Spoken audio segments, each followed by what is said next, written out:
Desculpa aqui, gente, eu tava sem áudio aqui porque eu tava analisando a informação que acabou de chegar aqui sobre o decreto que o Lula acabou de assinar, né? O decreto de intervenção federal. Tá aqui, ó. Acabou de assinar um decreto de 2 páginas. Acabei de receber aqui da assessoria do presidente Lula, por isso que tava sem som aqui, eu tava lendo aqui, tá? Tava sem som. E essa carinha aqui do Felipe Moura Brasil, que tá muito chateadinho aqui, ó, muito chateadinho. Essa carinha dele aqui de chateação é o quê? Que ele passou a semana toda defendendo que não se tivesse punição para Bolsonaro e para os antagonistas do governo Lula, porque se tivesse punição, ia ser um revanchismo. E eu vou trazer para vocês aqui outro trecho de falas do senhor Felipe Moura Brasil, porque eu fiquei bem pé da vida, desculpa a palavra aqui também, porque a gente faz um trabalho aqui de formação política, a gente faz um trabalho aqui, por exemplo, de opinião divergente também. A gente não quer só opinião igual a nossa, não. E o que aconteceu essa semana quando o Lenny Streck estava participando do WW, junto com o William Vac e com outros membros ali da bancada da CNN, foi algo grave para mim, porque você tinha abertamente um dos âncoras da emissora dizendo ali que se tivesse punição, deixada para lá, porque se o Lula realmente quer pacificar o Brasil como ele alega, que ele tem que deixar para lá o Bolsonaro viver a vida dele e não se pode ter a devida punição. Está separado aqui, eu vou mostrar para vocês já já, porque não se pode ter essa história de que se deixe para lá. Gente, crime é crime. Não se pode simplesmente falar em deixar para lá o cometimento de crime para agradar a figura A, figura B, ou para tentar, como ele mesmo falou ali, caçar likes, faturar muito dinheiro com a desinformação, que é o que muitos desses indivíduos, como o próprio Felipe Moura Brasil, fez durante muito tempo. E o que se tem de fazer é se ter uma punição dentro do que determina a lei. Você não pode, por exemplo, inventar uma punição para se vingar, como eles estão tentando vender a narrativa, de que se o Lula punir os bolsonaristas, será ali uma punição de revanchismo e não o que determina a lei, quando na verdade isso é uma grande mentira, uma grande balela. Eu vou mostrar aqui para vocês o que é que o Felipe Moura Brasil falou essa semana no WW, que me deixou simplesmente chocado. Ou talvez não, né? Porque a gente está falando de um ex-bolsonarista, mas não de um ex-olavista, porque como vocês sabem, quando a galera entra nessa seita aí que representou o olavismo, para sair dá trabalho. E olha aqui o que o Felipe Moura Brasil falou alguns dias atrás, em um dos programas. Tá com som, gente. Tem gente dizendo que tá sem som, mas já tá com som. Em um dos programas da CNN Brasil. Só para vocês ouvirem aqui o nível. Tá aqui, ó.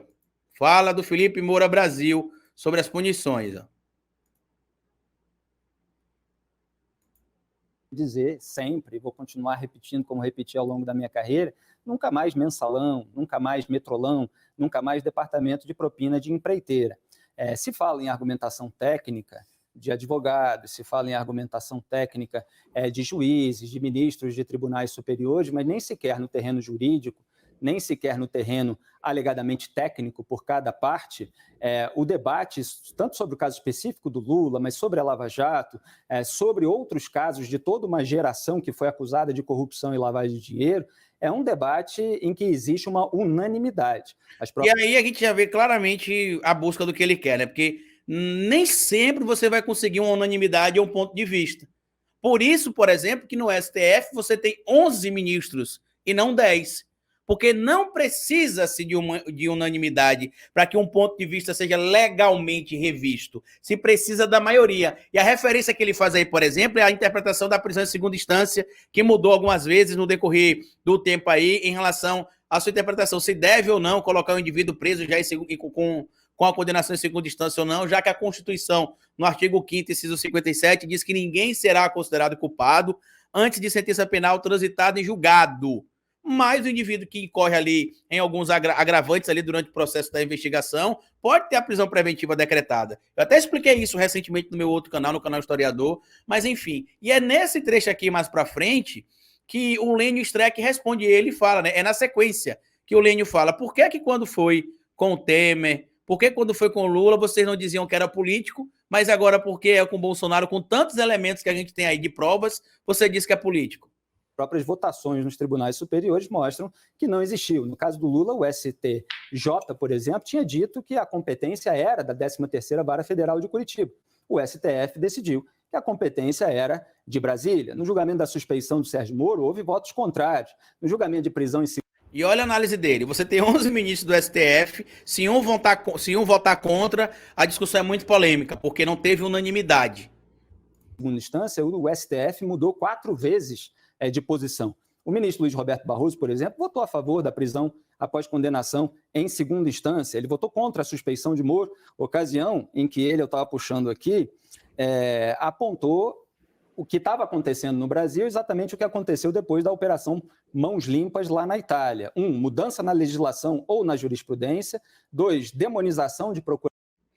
Eu não vou mostrar o vídeo todo aqui, porque senão vai ficar muito grande, mas vocês podem ouvir lá, né? O que aconteceu, por exemplo, na situação que ele cita da Operação Mãos Limpas. Você descobriu também que parte da justiça lá da Itália estava se beneficiando de uma operação legítima, que foi o que aconteceu no Brasil com a Operação Lava Jato. A prova disso é que Deltan Dallagnol é deputado federal, Sérgio Moro é senador, e quando a Polícia Federal fez uma operação chamada Operação Spoofing, que prendeu o hacker Walter Delgatti e teve ali acesso às mensagens que foram divulgadas pelo Intercept Brasil, a polícia solicitou que o celular do Sérgio Moro, do Deltan Dallagnol e dos membros do Ministério Público que supostamente tiveram os celulares invadidos ou que estavam em tese envolvidos ali naquela situação toda, a entregasse os celulares para perícia na polícia.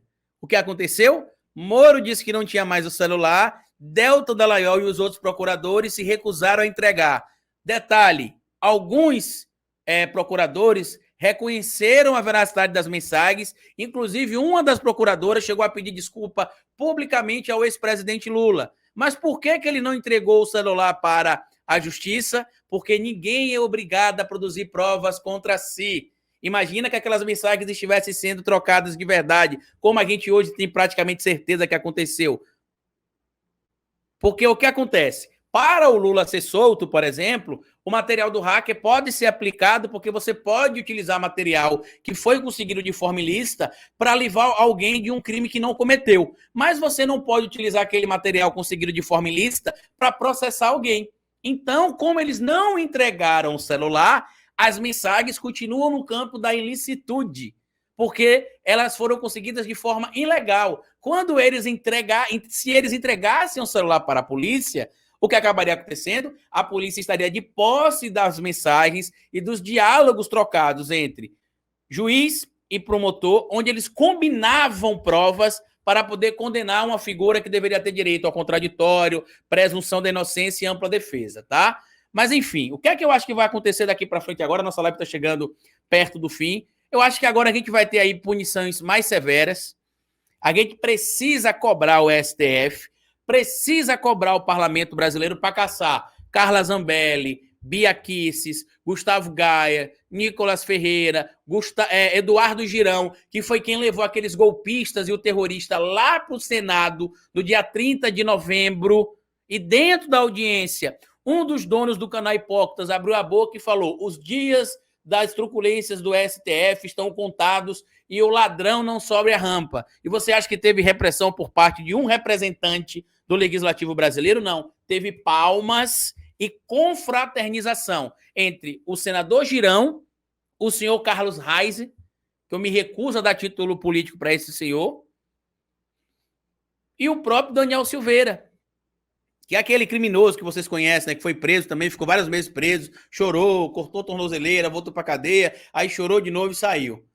Eu queria que vocês comentassem aqui embaixo, né, depois que esse vídeo estiver pronto aí, o que é que vocês acham que vai acontecer. Queria agradecer aqui a todo mundo que acompanhou nesse momento nosso papo aqui, 1 hora de um bate-papo aqui aproximadamente, né, no Breaking News da Folha Democrata. A gente normalmente não faz programa no final de semana, porque a gente ainda não tem uma grade tão grande de pessoas trabalhando com a gente aqui no canal. Então a gente não consegue fazer toda semana lives no final de semana, mas sempre que possível a gente vai fazer. A gente fez no dia da vitória do Lula, né, quando a gente apurou aqui, a gente fez também em outros períodos, e eu queria só agradecer a vocês que continuem aqui na Folha Democrata. Muito obrigado. Boa aqui, gostei da ideia trazida aqui pelo Leonardo. Chamar a torcida do Corinthians, boa ideia, boa ideia, boa ideia. Isso aí, cadeia para os golpistas.